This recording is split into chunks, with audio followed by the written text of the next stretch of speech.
Funding Subcommittee quarterly meeting to order. So we will commence with the roll call. And going to throw that to Wheeler. Okay. Sean Crumlish. Here. Peter Dilemma. I'm here. Ben McFarland. Present.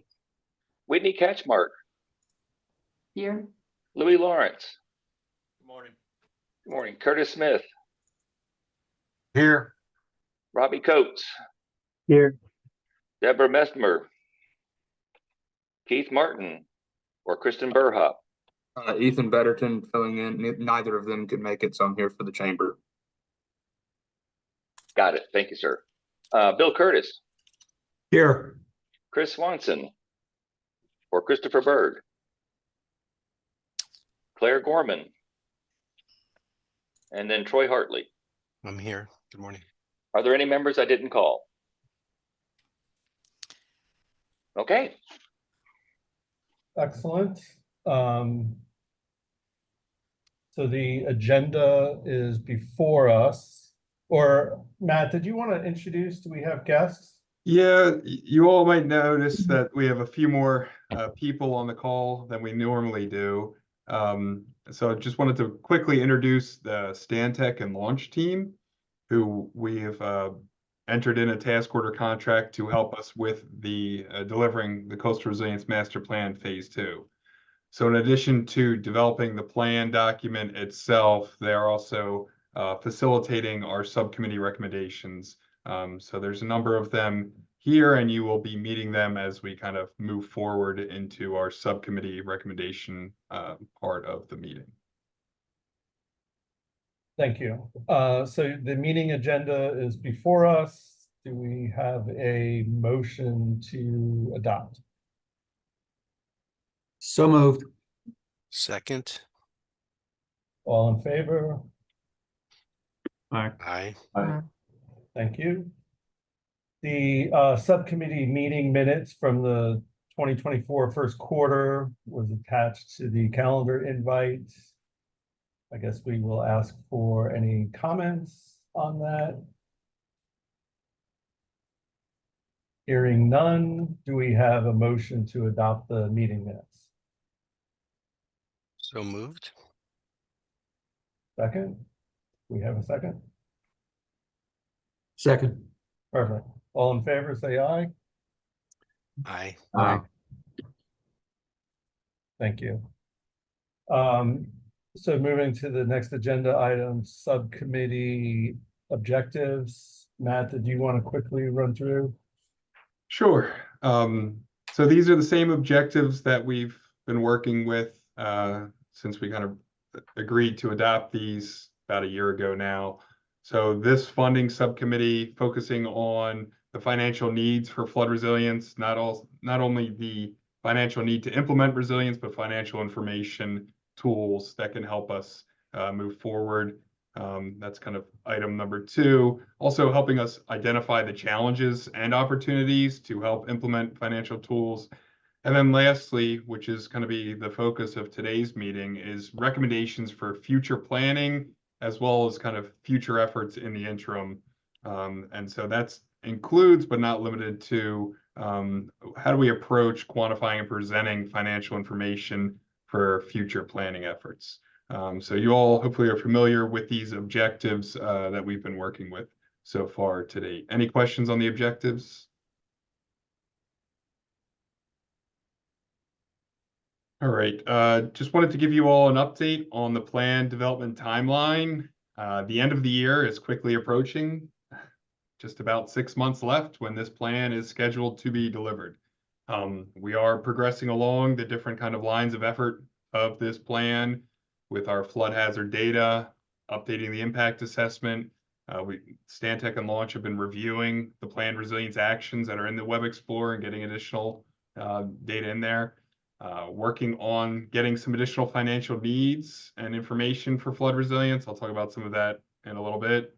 And started on some of the story development for the plan.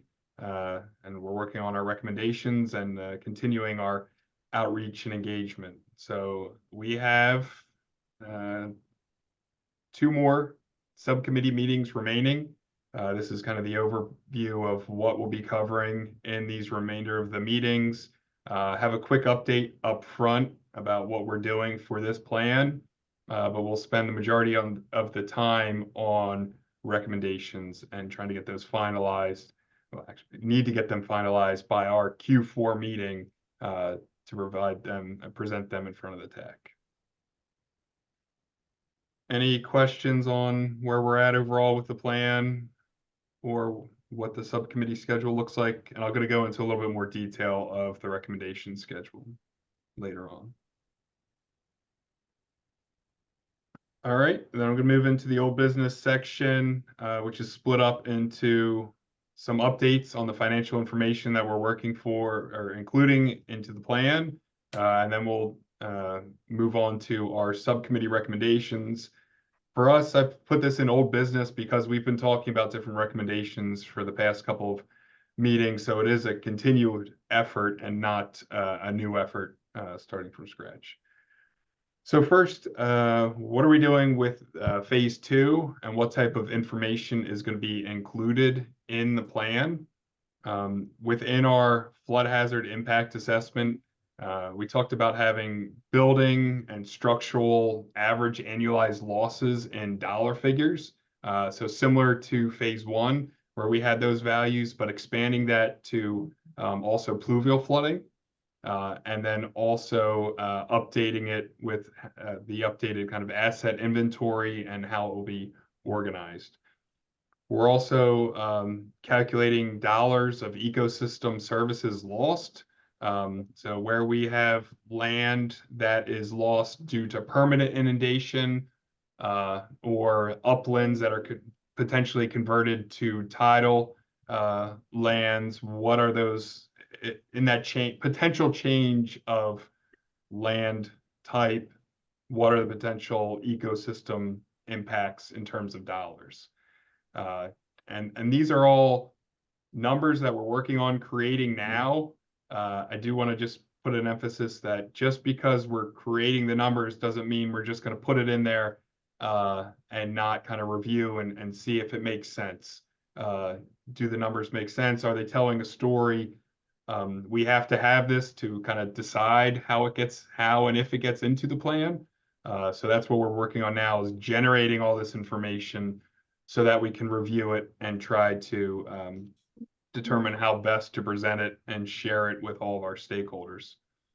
A couple of additional flood hazard impact assessment data that we're working on are highlighted here. One is regional economic impacts.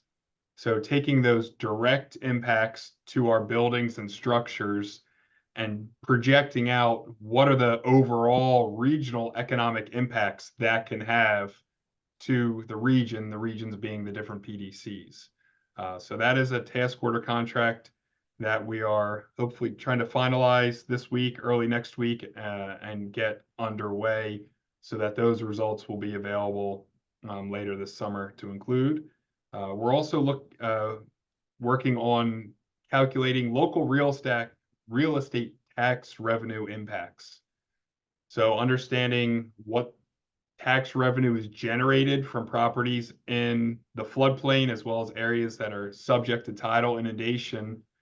And then if that tidal inundation with its projected increases, what properties essentially would be pulled off of the tax revenue because they're essentially uninhabitable where they are located, and what type of impact, how much of the revenue is coming for those properties. And then also what if we maintained that same funding level, what would the rest of the tax base have to contribute to try to make up for that loss if we're losing that?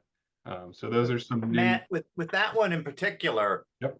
You're going to see a downward kind of slide between land values and structural values. It's not like yesterday everything was at 100% and tomorrow it goes to 0.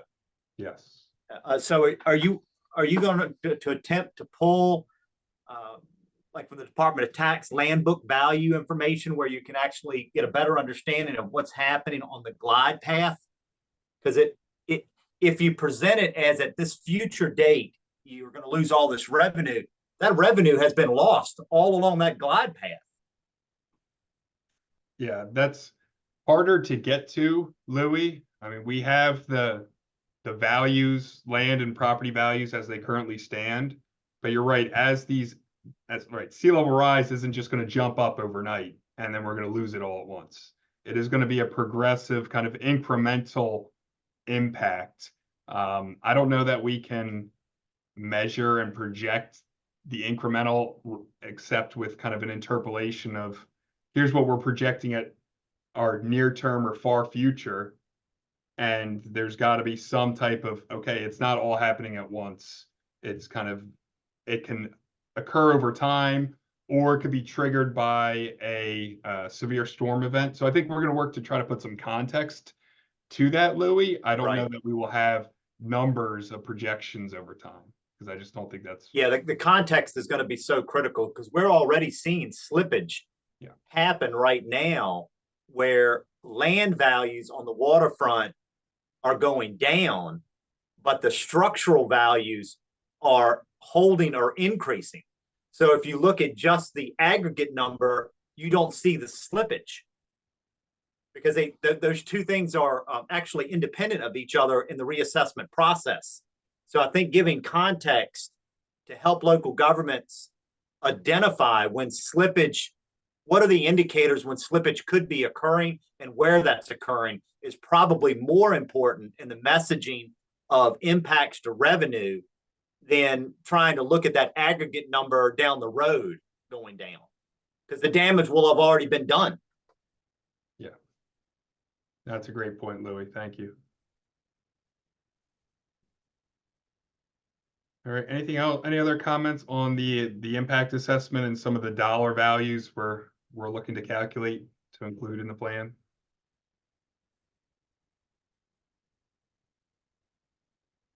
All right, we're also trying to put in some more contextual information. In phase one, we used fiscal stress index to try to provide some of the financial context. We are looking at some of the additional economic capacity and indices that are available just to give it some more, try to enhance the context of the local economy, local funding levels that are available that kind of help influence and inform what type of solutions are possible. So that's one item that we're working on. Another one that we're looking to add and really explore right now is overall, what is the natural infrastructure ecosystem services and its baseline valuation? Trying to understand land cover, land use across our different geographies, and then have a potential to look at what is the value those services that they're providing to the region. So these aren't necessarily the land value of that specific property, but what are the indirect ecosystem services that these types of systems have for the region. Matt, with that one, we may want to stay away from the word value or actual dollars because it's monopoly money. It's not real cash. It's not monetized value. It's very difficult. You can't go to the bank and lend off of an appraisal that says this marsh is worth $500 million of value. So it becomes a little bit more confusing when we begin to bleed real financial numbers with monopoly money. And so if you kind of have a different vernacular like societal benefits, that may help to kind of separate the difference between the importance of real financial dollars churning through the system versus phantom made up numbers that are based off of science. It's real, but it's not bankable real. I think that's a good point. On the terms we use will be very important that go into the plan and the context of them. So thank you, Louis. I think we can work on what terminology we use to reflect that number. And again, this is a one that hasn't been done before, so we're kind of waiting to see what the numbers come back as, and then how do we take that and run with it or not in the plan document itself. Matt, this is Troy. One thing to think about that will be a challenge in the methods, and something you guys will probably bump into here, right?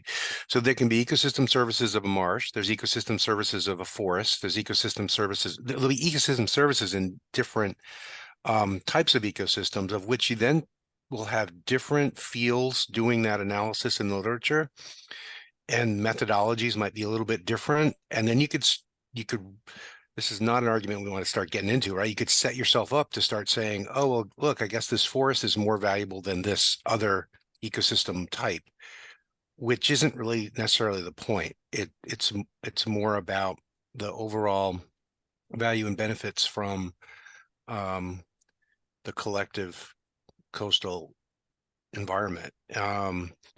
So I guess it's just a gut reaction to be cautious as you go down that pathline to make sure you're feeling confident, the different methods that the different ecosystems are using, and then what that means for how it sets itself up against each other.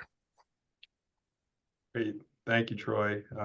We're using the FEMA methodology right now because they're adopting that for some of their cost benefit analysis in their grants. But I get the point, not comparing one to the other. I think we were trying to get to these values based on some of the previous stakeholder engagement and input that we don't have. While we have these dollar figures for our buildings and our built infrastructure, we don't have anything showing the value of our natural infrastructure. So that's what we're trying to more weigh the built versus natural, and not try to compete the natural against itself. So, thank you. Okay. In addition to the impact and the contextual information, we're also looking at the planned resilience actions that are in here and the dollar values of the needs of our different projects and initiatives. And then we're pulling some potential case studies to highlight what others are doing in the field.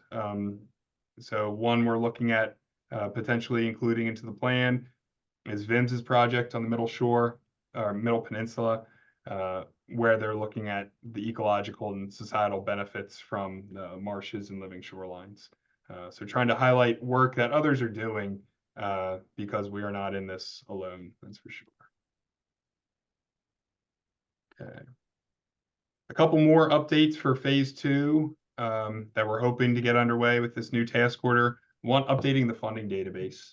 That's not been really updated since we created it back in 2021. We've put in a couple different, I know DCR has, Coastal Zone Management over at DEQ has helped us out, but we haven't really reviewed this. So that's something we're working on getting done by the end of the year, is to get that updated again and more current and trying to make that more sustainable and up to date. The other item we're doing is trying to map financial focal areas, and I kind of define these financial focal areas are within some of our federal funding and even state funding opportunities. There are either set-asides or preferences for certain geographical areas. And so we're trying to pull those in and put them on top of each other to see where do these areas, where these opportunities exist, especially in multiple numbers, and to see where they exist, where we have challenges related to flooding, to try to again help inform our funding database, and try to narrow down possibilities, but also try to identify where there's additional funding and support being emphasized for different projects. All right, that's my last slide for updates on phase 2. Any other comments or questions before we move into recommendations? All right. Hey, Matt, this is Kurt. Question on the finance focal areas. Have you all had discussions with some of the state resilience funding programs to see if they will adhere, or I guess approve use of those layers with grant applications? We've tried to do that and that haven't had success with some funding programs. accepting our methodology. So I guess I'm a little concerned about creating a tool that everybody starts using and then the programs aren't bought into accepting what you've created. Gotcha. So Kurt, we're trying to use what existing data is already out there primarily. So we're not trying to generate a layer for somebody based on what they've put in their grant criteria to use. If we see there's like a gap that something's defined, but it does not exist, that's where we would coordinate with them and try to understand how are they actually measuring, what are their methods, and maybe they are in development of a product so that we're not duplicating their effort. So yes, we would only be putting in there kind of pre-approved layers as they stand right now and not creating new layers. That'll be helpful. We've asked several, funding programs, especially at the state level, to just give us the map, like show us what areas constitute, which match ratios or, which areas are the preference. And so that'll be really helpful if you can get that pre-approval before everything goes live on the viewer.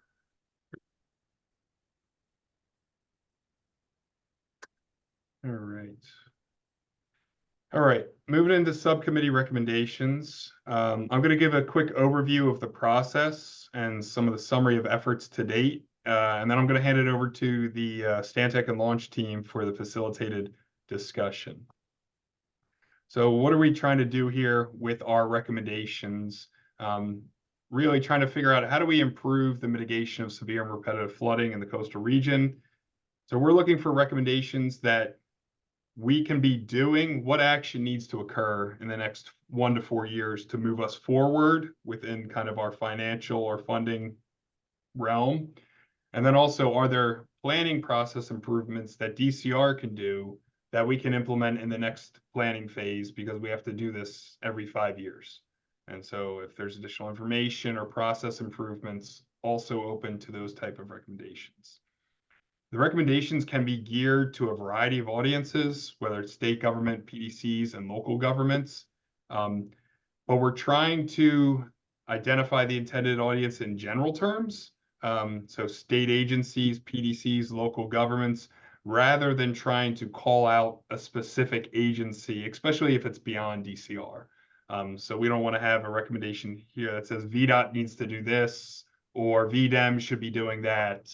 We're trying to get away from directly calling out specific agencies or entities, again, with the exception of DCR in our planning process.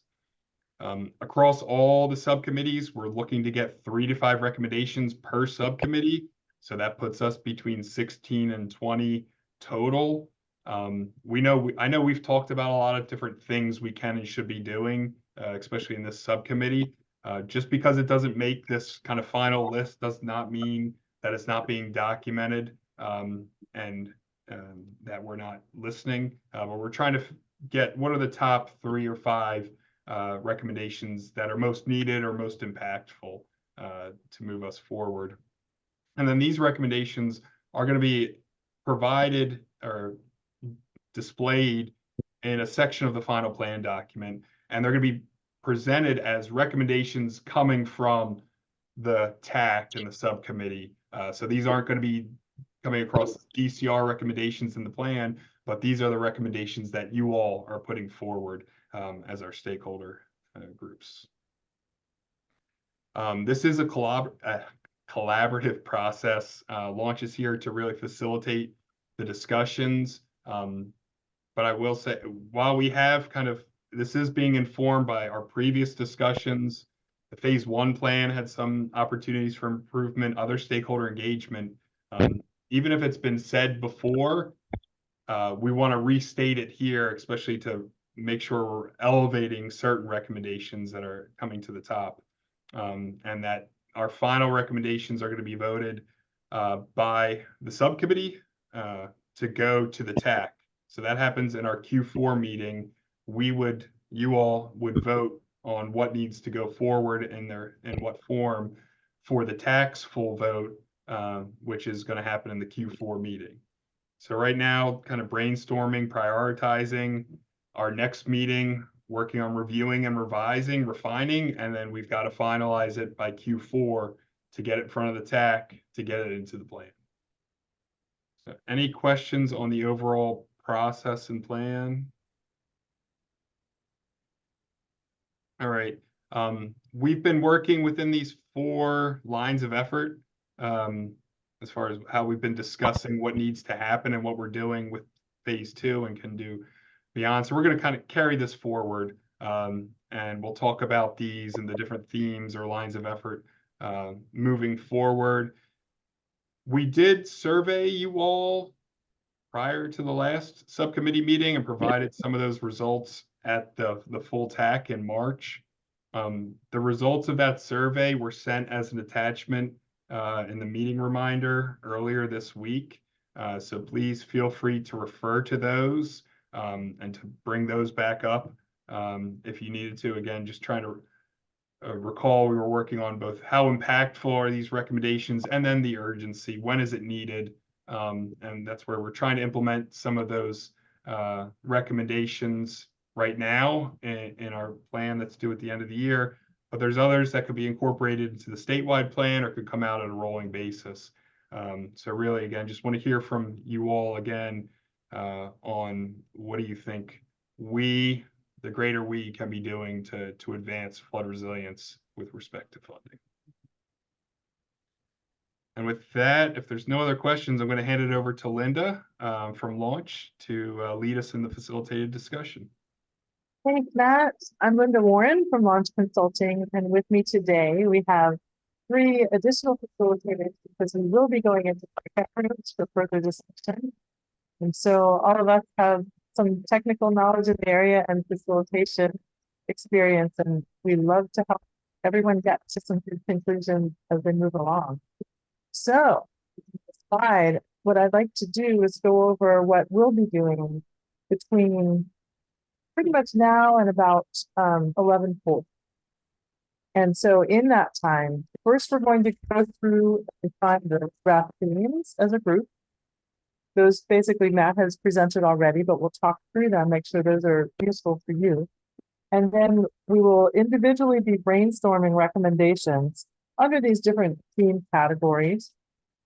In the breakout room, we will be discussing those recommendations and growing them, making some things further towards those themes.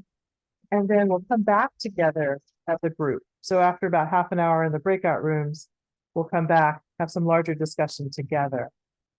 Spoiler alert, when you get into the breakout rooms, by the way, your facilitator is going to ask if you have one volunteer as a member from each breakout room.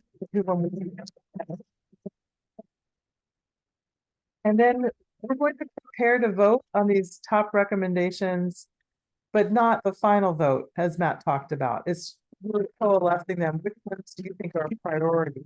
We'll be doing that next quarterly. So that's our layout. Linda, can I pause you for just one quick moment? When you said spoiler alert and you talked about what would happen in the breakout room, your audio was a little off today, so we couldn't hear what you said. Could you repeat that? And so sure. So when we do get into the breakout room, we're going to ask that one of you in each breakout room as a member be a spokesperson when we come back together in a group. So we'll be prepared for that. All right, let's dive in. Next slide. Can hear you well now. Thanks. And so the recommendation topics, Matt has really gone through these, but another reminder. So the funding recommendations, you want to make sure they're primarily topics that would relate to these 4 bullets. So identifying financial needs for flood resilience, identify and examine financial tools and processes that are suited and are needed to implement flood resilience. Identify challenges or opportunities to implement the financial tools, and then develop recommendations to quantify and present financial needs for flood resilience and future planning efforts. There are other subcommittees, and those other subcommittees will be focusing on recommendations based on the topics for their subcommittees. Next slide. Linda, for those, can you help clarify when you're saying identify financial need for flood resilience, identify financial needs for who? Like who is the who for each of these bullet points are we talking about? Matt, do you want to speak to that? Sure. Louis, we can identify them, and this is kind of the recommendations are for a variety of audiences. So this isn't just for DCR to do, but if there's state agencies, localities, regions, different stakeholders, the recommendation should identify that overall audience, but we're not limited to a certain one. It's a bit collective, but Louis, the next slides will help, I think, to think through this even a little further. Yeah, and I just wanted to, Linda, you brought up an item about the other subcommittees are working on recommendations as well. I forgot to mention during every full TAC meeting, the subcommittees are going to report out kind of the overall themes and some examples. So you will be able to hear what the other subcommittees are working on towards recommendations. And if there's any duplication, we can work through that, as well as if there's any gaps and we're missing one in these 4 subcommittees, we can work to identify that in the full TAC as well. So here are 4 themes for you. And what we're going to do right now, I'm going to go through these 4 themes. We'll show you some slides with bringing those themes a little bit more to life. But the purpose around these themes is just to give you an idea of recommendations to come up with and putting them into categories. These are not categories that they don't need to go anywhere further than just to be able to assist you. That's the main reason for this discussion of themes. So as we're talking about them, make sure that they fit. If you want to wordsmith them, you can. But again, it's to drive the recommendations themselves. So the first one being building the financial baseline. And in building the financial baseline, look at this description, right? Recommend how financial data should guide the state future efforts to set metrics for flood resilience success. Basic concept of building the financial baseline. Questions you could consider, and there could be many more questions, but just as one example, what financial data should be available to support informed decisions and monitor progress? And then to give you an example of a recommendation, identify suitable financial solutions, provide financial impacts for private and public owned land. So any recommendations that you see on these slides, they're just there to help you think. They are not official recommendations. If for some reason you like one of them, definitely bring it up in your breakout rooms and be able to put that down as a recommendation that we will start to compile. Any thoughts about this theme? Is this working okay as a possible theme?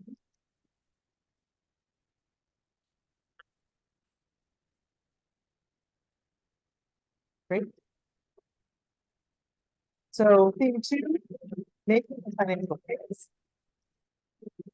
This description is really about identifying financial information, motivates and enables action. That's what we're about. What if you want to do investigation? It should be an action. They will all start with an action curve. So questions to consider here. What are the financial challenges implementing?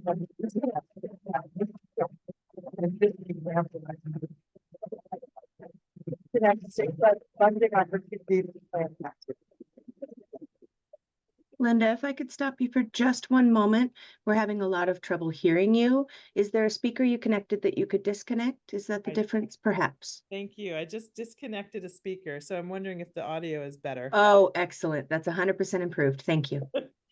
Thank you. So recommendations of not using speakers and using one's own audio.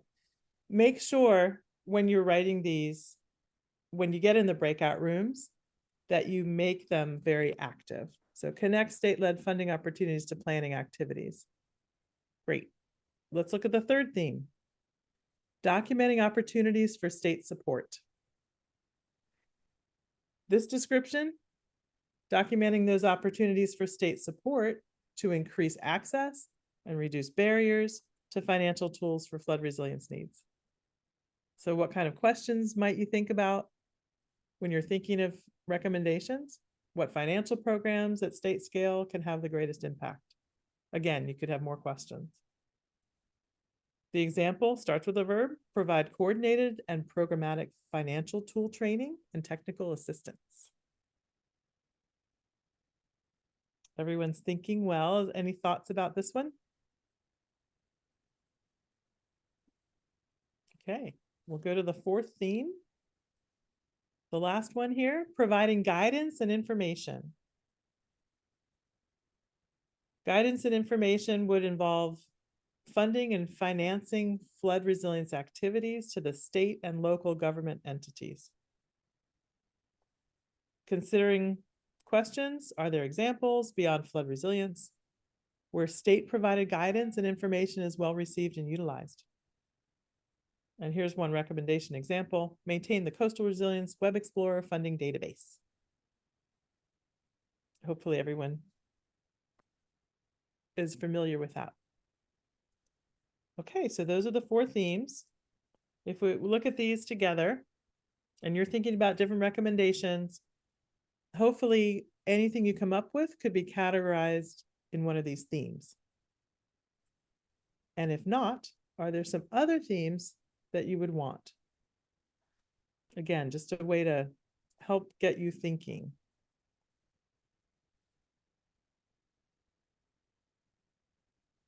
Ethan, do these themes work for you? And I do have one question about this. Mhm. This is probably one of the most important things that this subcommittee gets to work on. And, we're trying to do this virtually.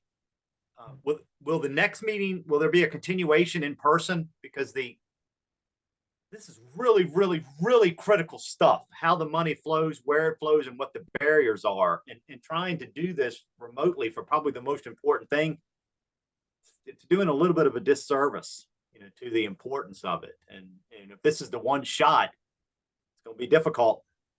Mm-hmm. And so, Louis, I love in person. What will you have for your next meeting? So you have this meeting. We're going to come up with the first draft, like the first round of recommendations that you'll start on. Then you'll get a chance between now and the next quarter. We're going to provide those recommendations back to you in a survey just to get you thinking. You'll be able to kind of prioritize from that list. You could add more at that point. Then when we get together the next quarter, we can talk further. As a subcommittee, Matt, is that something we can make that an in-person meeting? Q3? It has to be. Great. So we'll be in person for Q3. We're working on getting that schedule out to try to get it on everybody's calendar, as well as the Q4 meeting, trying to get that on people's calendars as well. Q4 has the option to be virtual. And so that next meeting, Louis, I think everybody can roll up their sleeves. We'll do some really fun interactive activities around it and get creativity going. Okay. Great.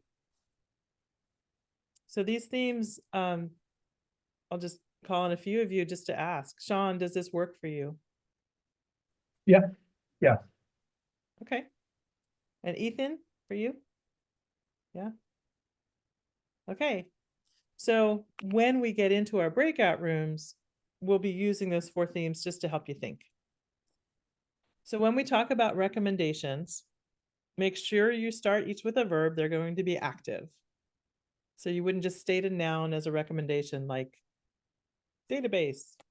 You would say use the blah, blah, blah database or do something with that database. The recommendations themselves, they're applying prior to the next planning phase. So basically for the next 1 to 4 years. That's your time period. They can also apply to the planning process improvements. And then as Matt stated, we'll try to use general terms for implementing.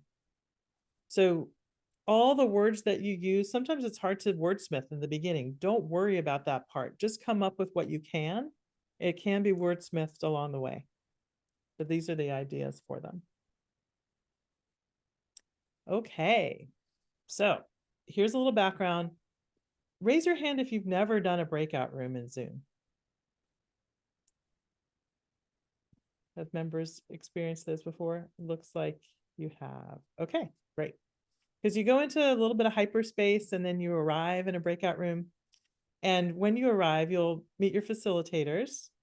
And so we've got Rebecca Cazares, we have Morgan Abbott, and we also have Cece Atkinson facilitating today. They will be recording the room. They'll also be really helping you with that chat function, and there'll also be a transcript. We're going to ask that you use that chat function. You can go ahead and practice right now. See if you can find chat, because it'll be the same in the breakout room. See if you can find that chat function and just put anything in there that you'd like to. You could say hello. You can type a recommendation, anything you want in this moment just to practice using it. Want to make sure all the members can use it. Also, this is a subcommittee meeting, and we do have some members of the public here as well. And there will be a time at the end in the last 20 minutes for members of the public to be able to speak or give information. But during the breakout rooms, if you are not a member, please don't interact in that member conversation, but go ahead and take notes and go ahead and be prepared for feedback at the end. When we get into the breakout room, ideally choosing a spokesperson to report back to the group when we come back together. And your facilitator is there to guide discussion of these recommendations, but this is a really important piece. We're asking for all of you to type your recommendations into chat the way you would like them to be phrased. The facilitator can help a bit with that, but we really want the description, the phrasing to come from the members wherever possible. And then we'll be coming back to the main group. You'll see at the end, we'll close those breakout rooms, probably around 11:15 or so. Depends how your conversations are going. I'll pop into each one of the rooms and see how things are. And then when we close, we'll come back together, and then we'll have a group discussion about anything you came up with. You can come up with more recommendations at that point. It's all about brainstorming and getting some ideas going today. Does anybody have any questions before we go into breakout rooms?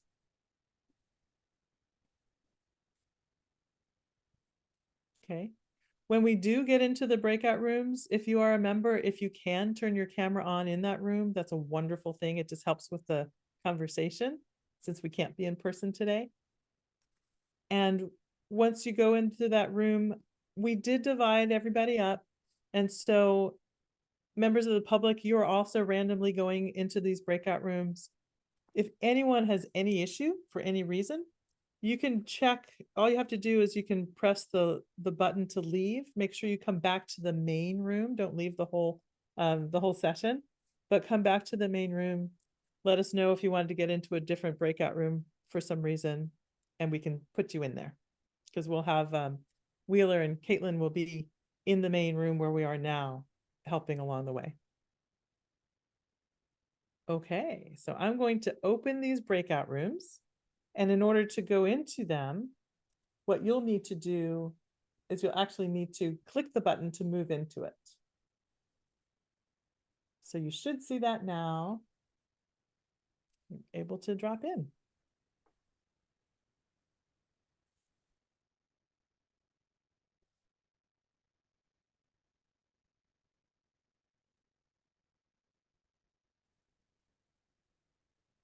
And Morgan, since your room is back, let's see, we'll have you screen share your slides first as we wait for everyone to come back in. Okay, I'll get them up just now. Great.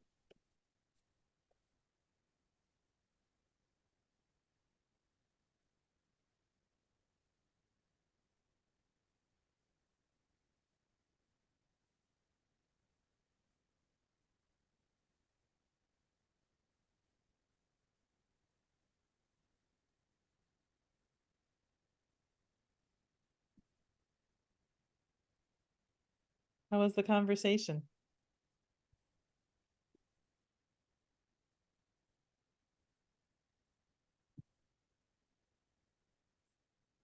Bill, did you find there were some good ideas in there? Oh, yeah, yeah, very interesting, things I hadn't thought about as well. Just so much here to capture. Yeah. Great.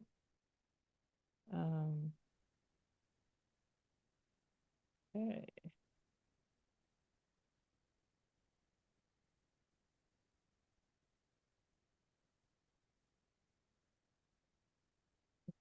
Caitlin, go ahead and pop into Rebecca's room, just make sure.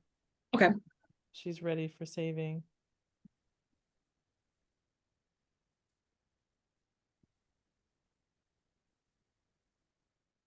Great.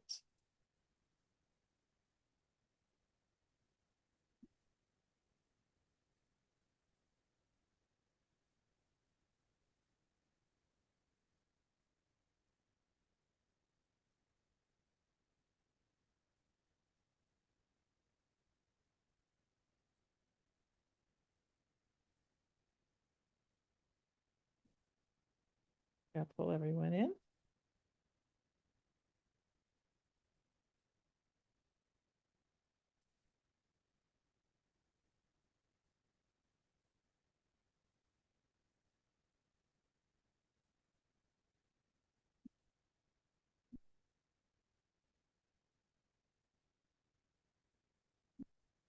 Like the New Year's Eve ball. We've got 14 seconds left.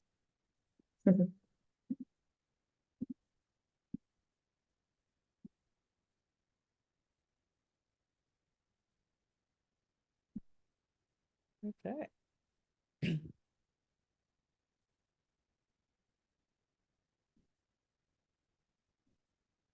Welcome back, everybody. So for the next 15 minutes, we'll have a group discussion with some reporting out from the breakout room. So feel free to talk and interact however you'd like to.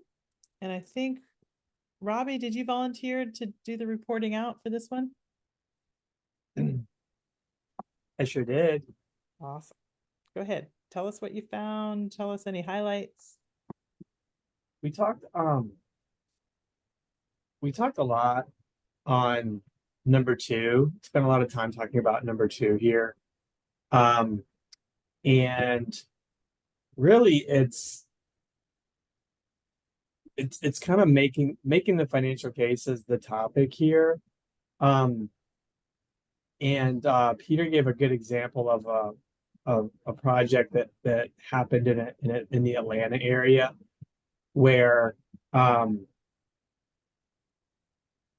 the right people got buy-in to make it work and to approve the funding for that program. And it, even though it was mostly locally funded, it's just an example of some of the things we talked about was in order for some projects to actually get across the finish line, it has to go, you're going to have to go above and beyond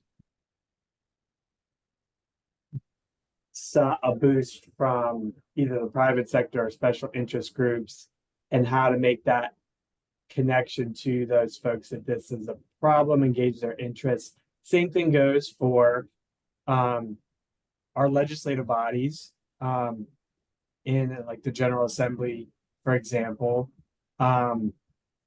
making that connection to this is something that relates to something that's important to the legislature. And then really coming to them with projects that actually are like ready to go, not like ideas, but more like this is like we're really close to being able to start this. We're just funding is the issue. And so that was we talked about that quite a bit. And really like the making the case, one of the things we talked about too was like the really clearly identifying the benefit to go with the cost. So in some cases, locally might not be able to support it, but it has a regional impact. So you could get surrounding localities to support, or if it's that high level of funding of importance, then maybe it rises up to the level of state support if it's important enough. So a lot of that revolves around like relationships and but also like what message are we trying to convey and kind of selling this, so to speak. So I think there's a lot more meat on the bone there, but that's really what we spent the most of the time talking about was number 2. Okay. Anyone else? Either in the breakout room or not in the breakout room, seeing these different recommendations, any thoughts or reactions? Any commonalities you saw? I think one thing I just thought just came to my head is I know a lot of special interest groups have like organizations that go to bat to the General Assembly for them for, specific things. I guess, lobbying is more of a common way to put it. And so you see things go through because you have folks that are actually advocating for it. And I'm not sure that flood resilience has that. Maybe it does. Maybe you generally see like stuff move when you have support. Okay. Putting the energy behind it. So thanks, Robbie, for your report out. And let's go ahead. We'll go to breakout room 2 and screen share. Okay, let me screen share for you all really quickly. And then Louis was gracious enough to volunteer to speak for our group.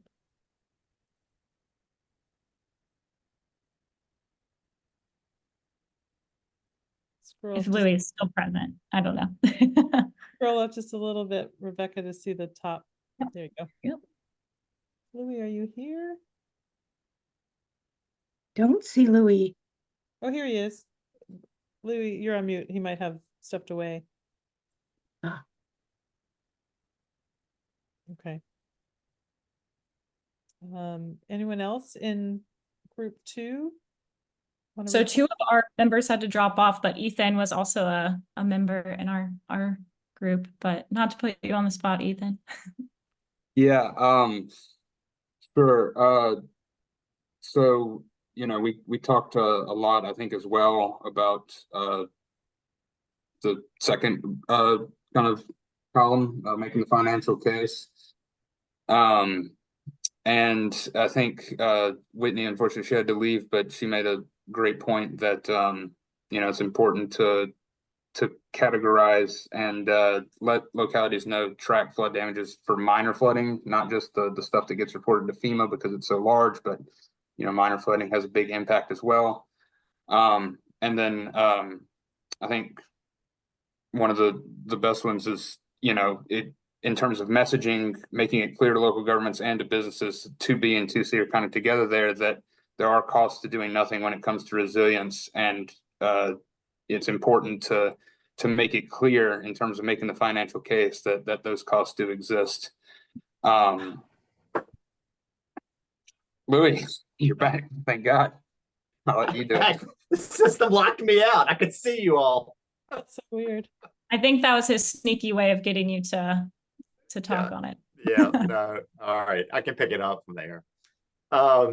So the first one, building the financial baseline, was really focusing on how water is a clear and present danger to local government's tax base. And that's going to be an emerging issue as the problem becomes greater and greater. And so the first 2 things are really talking more about the importance of understanding the relationship between valuation, land, and buildings, and what to do when you begin to see some slippage. How do you deal with that?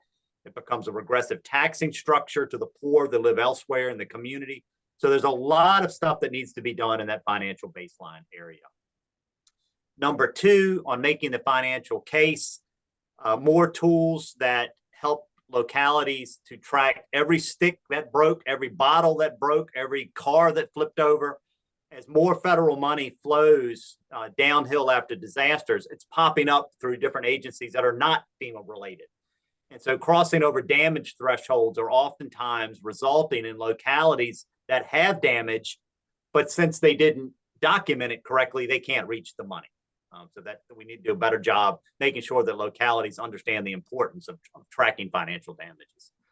More work needs to be done on developing financial tools and reports related to the cost of doing nothing about this problem, both currently today in the immediate timetable and then in the midterm timetable as well. That brings a more sense of reality to the problem today. We talked some about ensuring that all businesses are aware of the potential financial impacts that water poses to their operational and financial structure.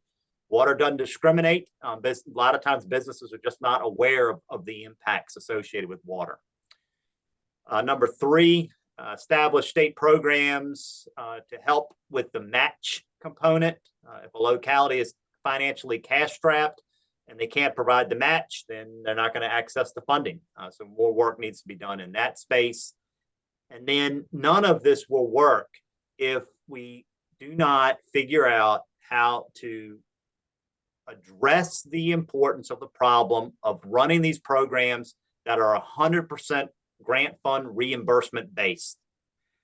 The subrecipient has to turn the money over, and if state agencies are unwilling to figure out alternative ways to cash flow it, especially if you all are looking for PDCs to be the conduit to deliver these programs, we cannot cash flow millions of dollars worth of projects with $100,000 of unrestricted general fund balance. So really spending time thinking about the mechanics of how money is intended to move from the grantor to the grantee or down to the subrecipient in a more cost-effective way that ensures that money does move. Because if money doesn't move, you're not doing projects. And then on number four, providing guidance and information. This is continuing to think through how different state agency programs are set up and operationalized that have clear rules, concise guidance to ensure consistency and predictability. The one thing that drives, I think, subrecipients bonkers is when decisions are made that appear to be inconsistent with what's on the paper. So spending time to ensure the predictability and consistency in the process will really help and make it easier for all parties to enter the space to try to move grant applications forward. Great. Thank you. Any comments or thoughts? We're going to move quickly to the last group for a quick report out. Just about a 4-minute report out here. And then at 11:40, we will ask for any public comments. So if you're a member of the public, please make sure you check the chat and enter something in there. Who's our spokesperson? Okay, so Sean so graciously offered. Go ahead, Sean. Only person on the group left, I think. But, Yes, we had some drop-offs heard as well. 4-minute warning here. So just working 1, 2, 3, 4. What is the financial baseline? I think what is that metric? So there's a problem. This is, what's the metric for determining the scope of that problem, and then identifying the specific financial needs for the various different parties, public and private. So establishing the financial case, really need to look at again, reiterating that issue of public property versus private property and the different needs that are there. We talked a little bit about impact bonds and how they already have a built-in performance metric, meaning there's going to be a certain investment.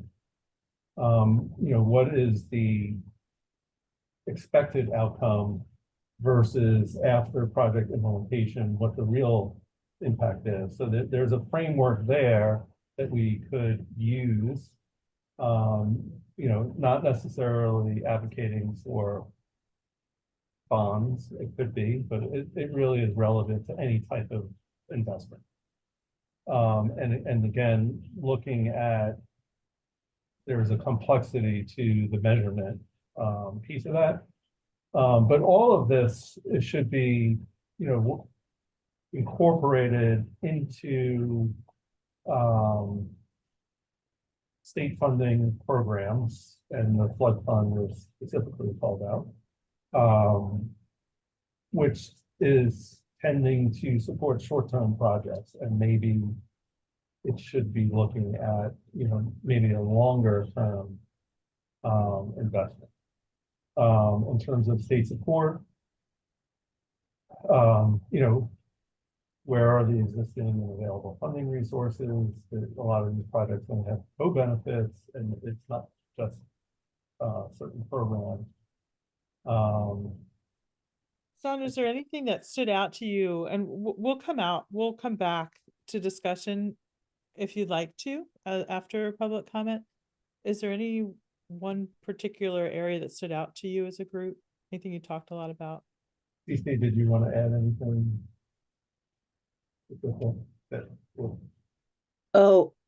As far as anything that stood out in particular, really making that financial case was the bulk of the discussion.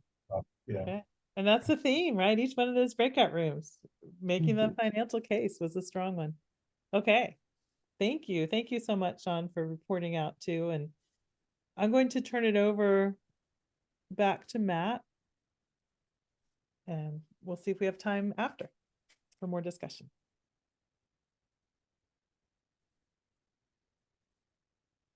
Thank you, Linda, and all the launch team for helping facilitate that discussion. Really got a lot out of that. I think we'd like to now move into the public comment period of the meeting. And so if there's anybody from the public that seeks to provide comment, please type your name in the chat and we can call on you. I think we've got one, Grace Rogers from EDF, that will open the floor to Grace. Hi, my name is Grace Rogers. I'm a manager with Environmental Defense Fund's Climate Resilient Coasts and Watersheds team here in Virginia, and really appreciate all the work that you guys are doing on this issue. It's very important. I did have just a couple of thoughts and comments based on the discussion today and the outline that you guys put together. So first, on the financial baseline piece, I think it would be really helpful if the methodology behind those financial baseline inputs could be made available to the TAC far enough in advance so that everyone could review it and actually provide comments, and those comments could be incorporated into the final methodology and assessment. I know this was kind of an issue just with the condensed timeline with the Phase 1 Coastal Resilience Master Plan in 2021. It was really difficult to get review to actually be able to be incorporated into the final products. But I think that's something where this group is going to have a lot of thoughts on that specific methodology, and it would be really critical to be able to see the specifics of that. Additionally, in terms of this idea of damage assessments and trying to assess documentation and baseline data, DCR is going to be working on a state substantial damage plan update. That's going to take about the next 3 years. But, as mentioned, there are many agencies that get involved in this process or have their own assets that can be damaged, and would just encourage that, this is something potentially that the Office of Commonwealth Resilience, which is being tasked with helping coordinate across agencies, could be looking into as well, because there's a lot of funding needs and assets at risk, and that entity, which is very newly funded and just in the budget that was passed last week, is supposed to be helping with that coordination. So I would also suggest sending these recommendations from all of the TAC subcommittees, but in particular this one, to that group once there's staff there. We've talked about this before, and EDF has submitted comments this effect previously, but we think it's really critical that there is a project prioritization schema that is directly attached to funding sources, and specifically the funding sources that already exist at the state level, the CFPF and the Resilient Virginia Revolving Fund. Without that connection, there's very little incentive for localities to, get really involved in this planning process. And it is really, really critical that we're ensuring that state resources, which are limited, are going to be going to the most effective projects that have the largest benefit across the state. So just really reiterating, I know that's not in the current scope, but it's come up in the project prioritization subcommittee. I think it's come up in pretty much every subcommittee that's met so far, and it is really something that needs to be looked at. And we got to figure it out. Also to that end, I really agree with Louis' comments about the need for consistent and reliable state funding cycles. We're kind of getting to that point with the CFPF, although it's not in the code. It has kind of been in practice.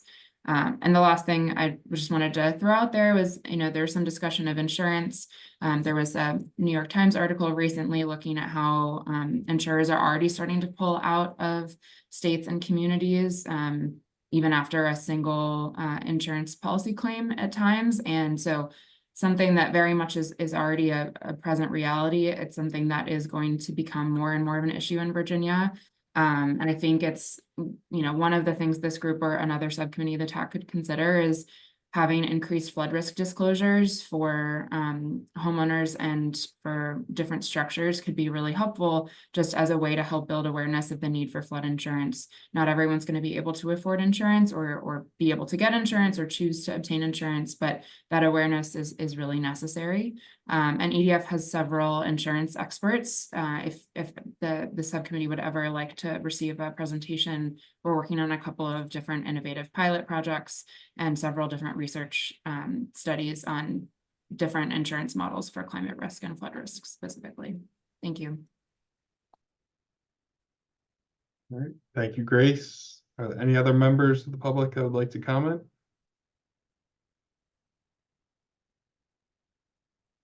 Not seeing any. Okay. Next up, are there any other items that the subcommittee members would like to discuss with some of the remaining time that we have?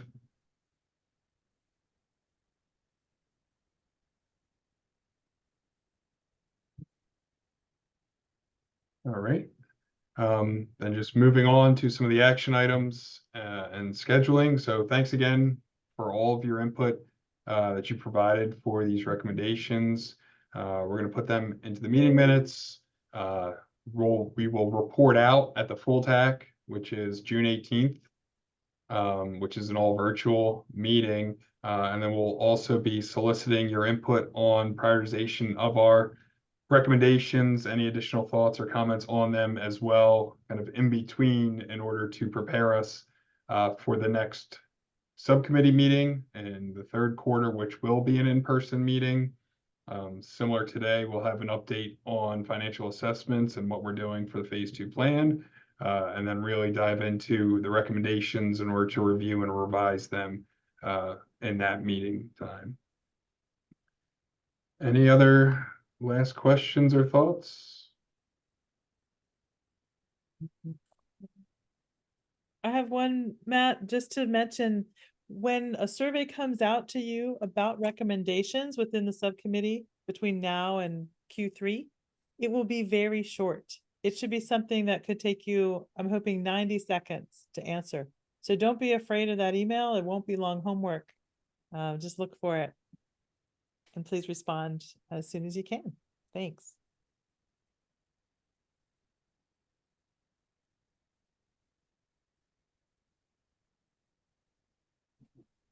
All right, Sean, anything else, or I guess we can adjourn the meeting? It's up to you. Hearing no other comments, do I hear a motion to adjourn? Or if anyone does have a comment, please. So moved. So moved. Second, anybody? Second. All say aye. Aye. Wonderful. Have a great day and safe and Thank you. Happy Memorial Day. Take care.